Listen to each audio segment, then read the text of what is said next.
This is a video on Johnson & Johnson as far as the continuing weekly feature stock series, brought to you by Polaris Investing. Polaris Investing is a site used to create defensible valuations, and as a reminder, models are tools to approximate thinking or give you a framework to think about valuation. Assumptions that are made by the model don't hold perfectly in all situations, so as we go through these valuations, we want to make sure that we understand where maybe some of the assumptions of the model don't perfectly apply, and think through a little bit more about those areas of the valuation. Also, if you look at the bottom, the graph here that I'm showing is showing us that the valuation is the straight line over time. So we create a valuation here today, and then we're just going to assume that there's some risk-adjusted rate of return that's going to be earned on that valuation over time. But the market will at any time have a price that's either above or below that current price valuation. And the ideal situation would catch a price of a stock that's well below the current valuation, with the idea that there would be a natural push by the market towards the market or your valuation, and therefore creating an alpha opportunity. And then what that does is it slides the chances of a good outcome, a good investment return, here to the right. So if you buy a stock right on the line of valuation, you're going to get a fairly expected range of returns. But if you can buy a stock that's under its intrinsic value, you're going to move your likelihood of returns to be a little bit more in your favor. All right, as we get going here, reminder, you look under the name of the company or the ticker, and you can see the date of this recording. Also, the title of this recording will have after it either the word prospect or suspect based on the outcome of this brief analysis. Prospect means that favorable things were noticed about the stock that would recommend to the investor definitely worth looking further into as to whether it's a suitable investment for you. But based on this quick assessment, it looked promising. Suspect means something was noticed about the stock that would not be advised to pursue it any further at this point in time. All right, so to get started off, let's look at the with all the default values. We see that the practical investment return that Polaris has come up with is 8.1%. So on the surface, that looks reasonable. It's not an eye-popping kind of investment return that's being targeted, but it's a reasonable return, particularly in light of where we are here in the market, where the market's been going down quite a bit day and over day. We notice that the price momentum, even though the market's been going down, the stock itself, the momentum is it's been having a better return than the overall market. We can see that here in this graph. If I look over the last 3 months, the return has been about 5% for Johnson & Johnson, but the market is down 5%. So it's held up well, and could be a good defensive stock if you think that the market will continue to go down, and this stock will stay performing fairly well like it has. We also noticed here that the operations of Johnson & Johnson are considered to be stable. That means that the financial structure, debt versus equity, the overall operations of the company are considered to be stable. Don't see a lot changing there. Let's go down to the bottom here and look at some this company information. We notice here that Johnson & Johnson's considered to be in the industry of pharmaceuticals and in the healthcare sector. Now, being placed in the pharmaceuticals, it puts it in company of some type of companies that can have quite varying performance year over year, right? And so another industry you might think that Johnson & Johnson would fall into would be more around this beauty products and things like that, because a lot of their products had to do with like shampoo, baby's Johnson & Johnson baby powder, Band-Aids, Tylenol, Listerine, Visine, things like that, that it's not really on the forefront of biotech or anything like that, or just a normal drug company. It's more borderline with this kind of a beauty products company. So it's much more stable than I think the industry that it's been aligned with here with pharmaceuticals. That comes into play in terms of its cost of capital. But currently, based on its recent history of relationship with the overall volatility of the market, it's been a very subdued volatility and therefore cost of capital, very low cost of capital. Now the future PE, because of the industry that it's associated with, has actually got a cost of capital built into it that goes up around 7%. So one of the first things we're going to do is, or things we'll be doing in this valuation, is raising the PE with the idea that the cost of capital will stay more in line with 6.1% and not mean revert to more of the industry, pharmaceutical industry standard of closer to 7%. But we'll get into that in a little bit.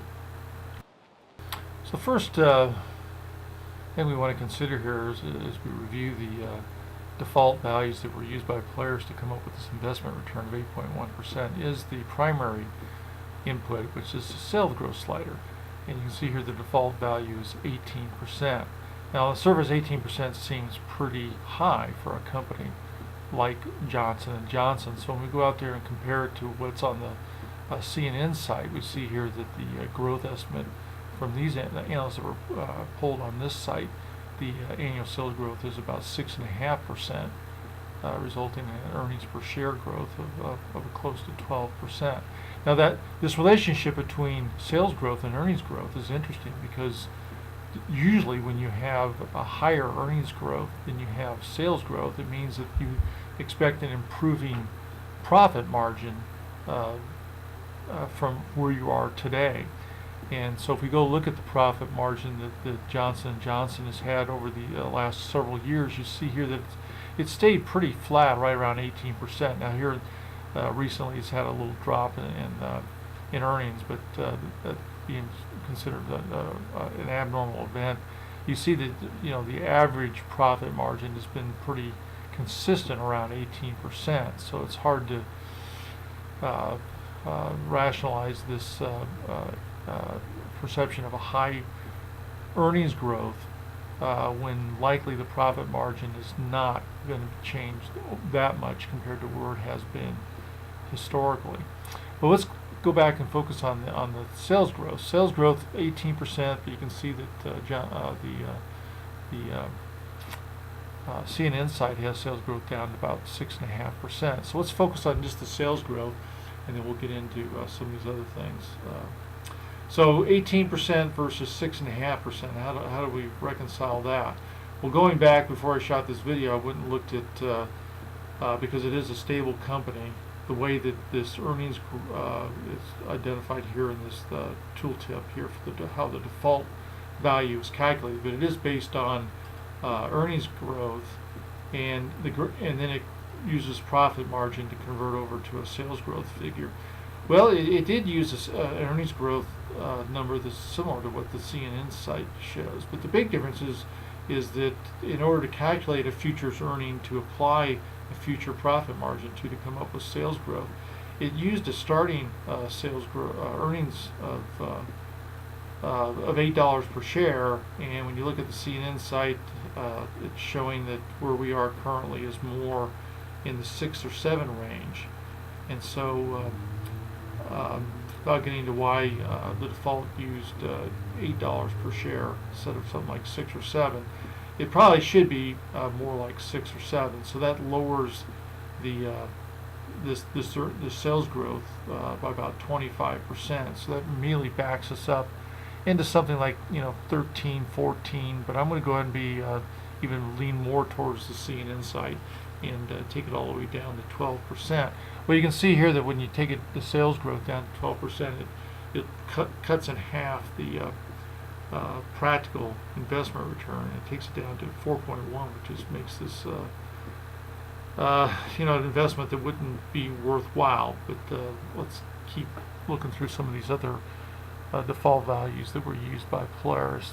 Next one I want to go into, and I already talked about the cost of capital. We will be modifying the PE ratio, but before we get to that one, I want to talk about future issue trend. That looks like a very reasonable, that they're buying back some shares. Um, Profit margin, like we already talked about, I don't see a big change in profit margin, although we could see a little bit of improvement in profit margin. You definitely see that in the Johnson & Johnson, excuse me, the CNN site by the comparison between sales growth and earnings growth. So I can see a slight improvement in the profit margin. In fact, well, we'll get return to that in a second. But the big change I see is the PE. That the cost of capital is just of 7%. It should be more like 6%.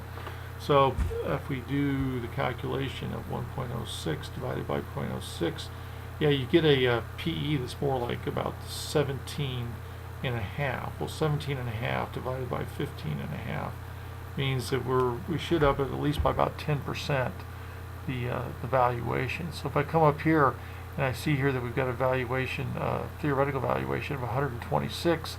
If I up it by 10%, that takes up to about 138. So I'm just going to move this slider till I get to something around 138. So that ups the practical investment return of about 4.8%. So really the last thing I would consider changing is something around the profit margin, and assume that they will improve their profit margin somewhat, and I'm going to think somewhat be something in the like the at most 20%. So 20% divided by 17 and a half is maybe an improvement of another 10%. So if I up the slider till I see something like 150, let's stop it right here. It takes us kind of right back to where we started at, namely with the default sales of 18%.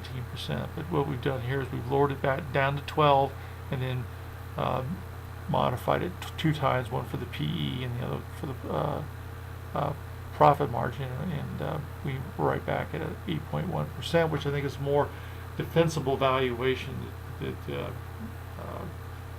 going forward for a company like Johnson & Johnson's, particularly in the kind of investment environment that we have right now. It appears to be a pretty good defensible or kind of a defensive type stock when the market itself is going under a lot of downward pressure. So back to this, where we've seen Johnson & Johnson go. In fact, let's look over the last 3 years. You can see here that Johnson & Johnson has stayed pretty even with the market, but here lately it's continued to go up even though the market's gone down. So an 8.1% return in a market like that we're in seems in the history of how Johnson & Johnson's performed against the overall market, appears to be a good bet for if you're looking for somewhat of a conservative investment that'll make a decent dividend for you. Down here you see the dividend yield of almost 2.5%. So fairly good capital appreciation of about 5.5% with a 2.5% dividend that gets you up to a total return of 8.1%. So Johnson & Johnson is a prospect.